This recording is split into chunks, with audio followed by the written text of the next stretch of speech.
Whitby, England, today a seaside town, but the spiritual heritage of this town dates all the way back to the 7th century. In 656, the abbey was founded by Abbess Hilda, and in 663, the Whitby Synod was held here between the leaders of the Celtic Church and the leaders of the Catholic Church, and it was not without confrontation. This synod set the dates for Easter that are kept by the church today, and it also led to the establishment of the Roman religion elsewhere in England.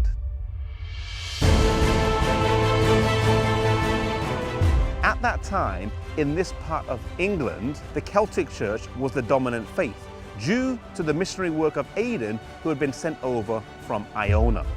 These people were Bible believers, they kept the Sabbath, and they did not recognize the papacy as ruler in spiritual affairs.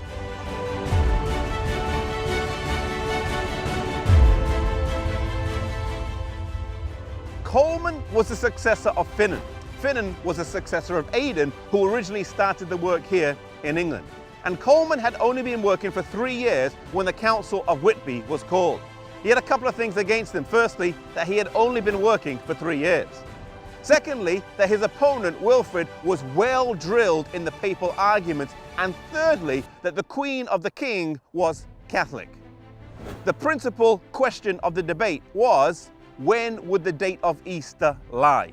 Now, Wilfrid had spent 4 years before this in Rome, where he was well studied, and he wanted to come back here to Northumbria, determined to bring the Celtic Church into subjugation.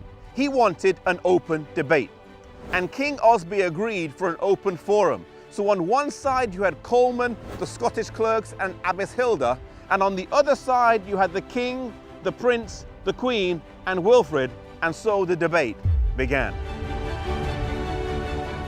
Coleman skillfully answered the questions in regards to Easter, but Wilfrid brought the debate around to the issue of Peter's authority and eventually succeeded in convincing the king of his arguments. The king and the people decided to conform to the pretended superiority of the papal Easter and thus align the church in England with the papacy, a shift from its original roots. Coleman soon left for the island of Iona, and following this 4 dark centuries followed in England. Soon after, the Danish Vikings swept through England, bringing with them a flood of paganism. The Celtic Church would remain strong in Scotland, in Wales, and in Ireland, but even in England, followers of truth would persist over the centuries.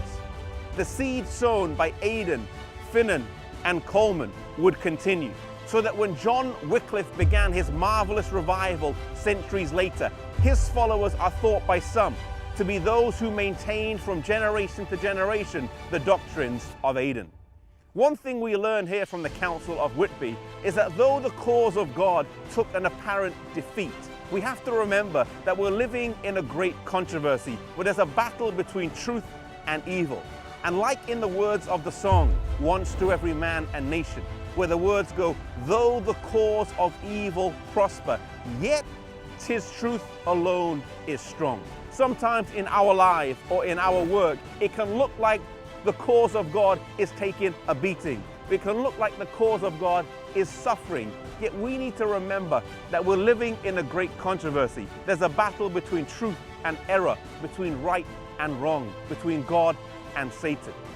If we abide in Christ, if we align ourselves with God, we can know that we will always end up on the winning side, though on the way there will sometimes be apparent defeats.